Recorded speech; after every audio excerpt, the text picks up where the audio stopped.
The Choices and Challenges Forum series was developed at Virginia Tech to explore the ethical and social dimensions of science and technology. The following presentation, taken from one of the forums in the Choices and Challenges series, is made possible by a grant from the Center for Excellence in Undergraduate Teaching. Additional support has been provided by Video Broadcast Services and the Center for Interdisciplinary Studies at Virginia Tech.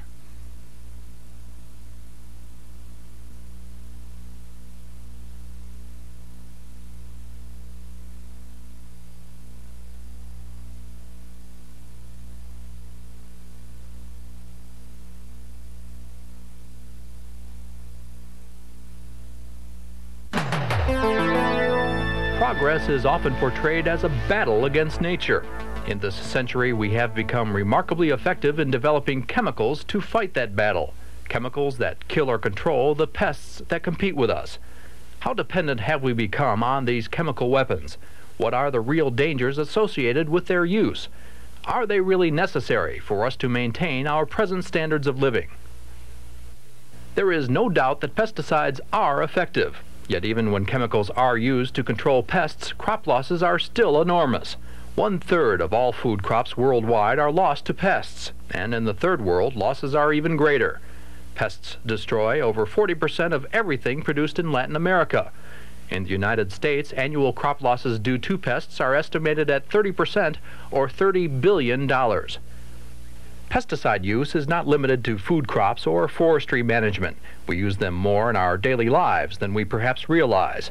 One survey estimated that over 90% of U.S. households use some form of pesticides.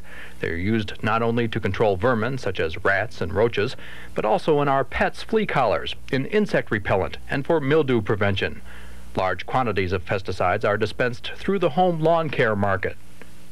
But their greatest use is in agriculture, where pesticides have become a standard production tool. In 1980, 85 to 90% of American corn, cotton, soybean, peanuts, and rice were treated, with an average of 2 pounds of active ingredients per acre. And such widespread application is effective. In a 10-year study, herbicides for weed control increased yields for corn and soybeans by 20%. The return on investment is estimated at $4 in crop yields for each dollar spent on herbicides. The magnitude of crop losses without pesticides would be, by most accounts, enormous. Experts estimate that 50% of the cotton in developing countries would be lost without chemicals to fight pests. Proponents of pesticides can claim numerous success stories. Cocoa production in Ghana was tripled after pesticides were introduced, while sugar production in Pakistan increased by 33%. The labor savings due to the use of herbicides alone is astounding.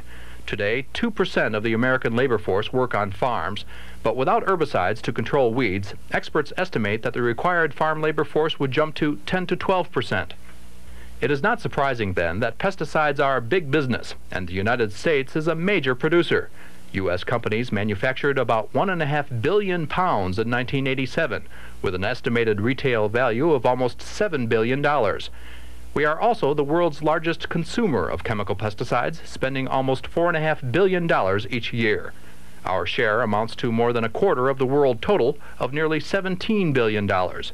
In terms of quantity, the U.S. alone used over 1 billion pounds in 1987, or almost 4.5 pounds for each citizen. It is evident that pesticides are heavily entrenched in agriculture, industry, and our personal lives. The major question in most people's minds is the cost to us and the environment. What are the present and long-term effects of such heavy dependence on these chemicals? Over the years, a number of issues have been raised. Our water supply, the runoff of agricultural pesticides and their contamination of groundwater and the water table have caused serious concern about the safety of our water supply. The environment. Some pesticides do not break down, but in fact accumulate as we trace their path up through the food chain. What is the ultimate effect of pesticides on organisms for which they are not intended, so-called non-target organisms, which include endangered species?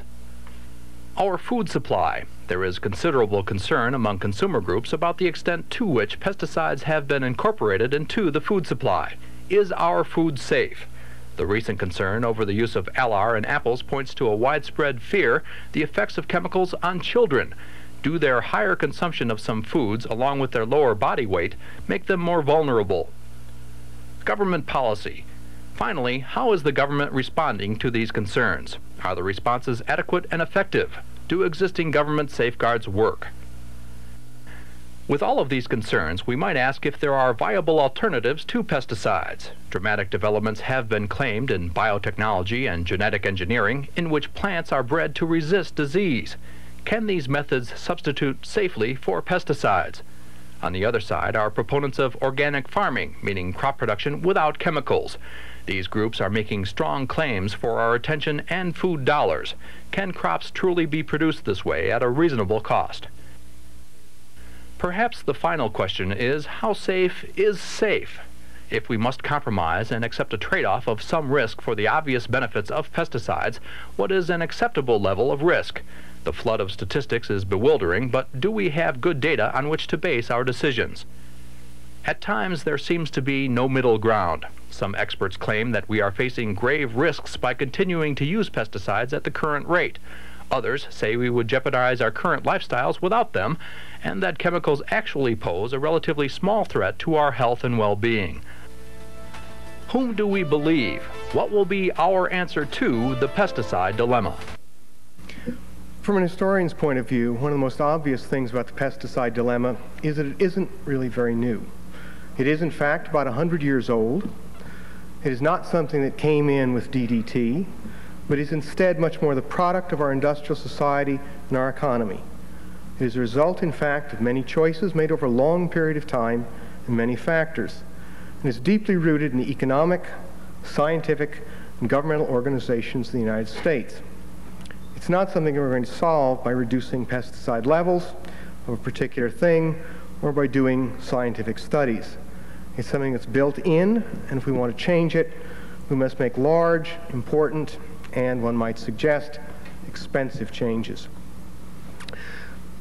To go about this, that is to talk about the background, let's begin by dividing history here into three parts. From about 1880 to about 1920, you had the introduction of the first generation of pesticides commonly used. These were mainly arsenic compounds. During the same period of time, you had institutional and legal machinery built up and developed, which would give advice about using these, would regulate their use, would in some cases encourage their use, and in others discourage it. The second phase probably opens in 1945 with the introduction of DDT into civilian agriculture right after World War II.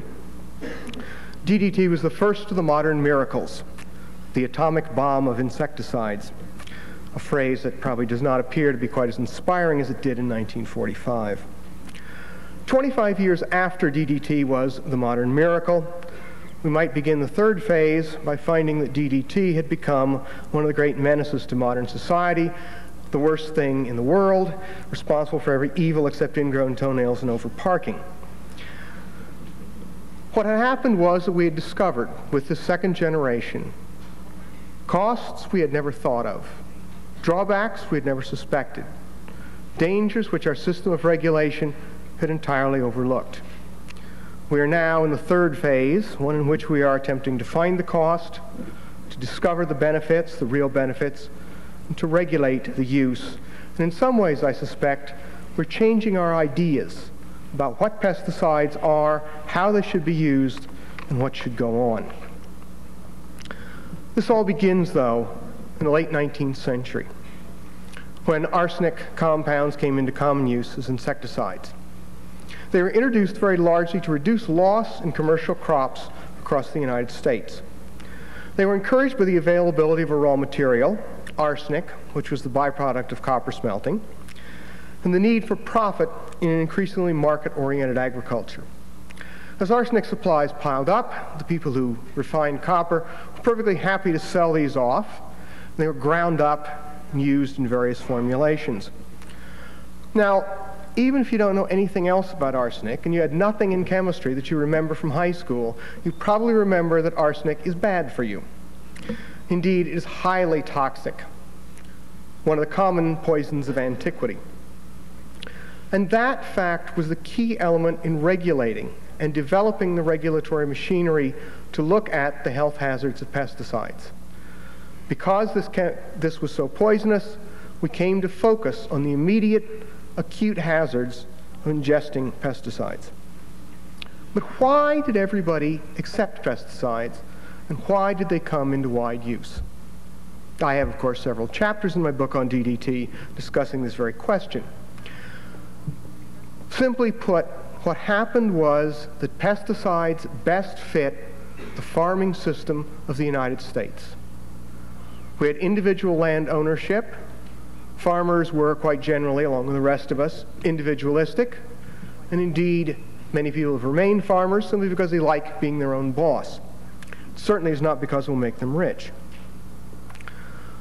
More than biological controls, that is the introduction of predators or parasites to eliminate insects, more than cultural controls, that is changing planting dates, varieties, or cropping practices to eliminate pests, chemicals promise to do the job, to do it easily, to do it quickly, and to do it without cooperating with your neighbors. It was also extremely visible. Farmers, like the rest of us, like to see their money's worth. Spray the field one day, there are dead bugs the next. This was a clear indication. For the same reason, pesticides were very useful for the developing system within the land-grant colleges. You had the land-grant colleges, the experiment stations founded in the late 1880s, and the extension division set up in 1914. These people made their living by giving the farmer good advice. And giving the farmer advice that yielded immediate visible results was even better. During the 1920s and 1930s, the first serious problems arose largely from arsenic residues on apples and pears. What was then the Food and Drug Administration, which was then part of the Department of Agriculture, set standards. And being part of the Department of Agriculture, it was subject to the normal pressures of that institution. The result is, in the pre-World War II period, pesticide residues were set not by how little you could have, but by how much could be tolerated without producing the acute effects of disease. And it is this which gave, in fact, one of the great glosses to the story of DDT. DDT came in as a wartime pesticide, was used on millions of people. It was discovered, produced, and applied under the rules formed in the pre-World War II era. It was readily available. The raw materials were not limited by anything except ingenuity. It could be manufactured in quantities unheard of with the arsenicals. And very quickly, large chemical companies began to take over the business. Of course, another reason they did was the government pushed them into it in World War II to make DDT for wartime use. DDT was used in close, intimate contact with millions of people with no apparent ill effects. It seemed, in fact, particularly compared with the arsenicals, to be a wonderful, wonderful thing.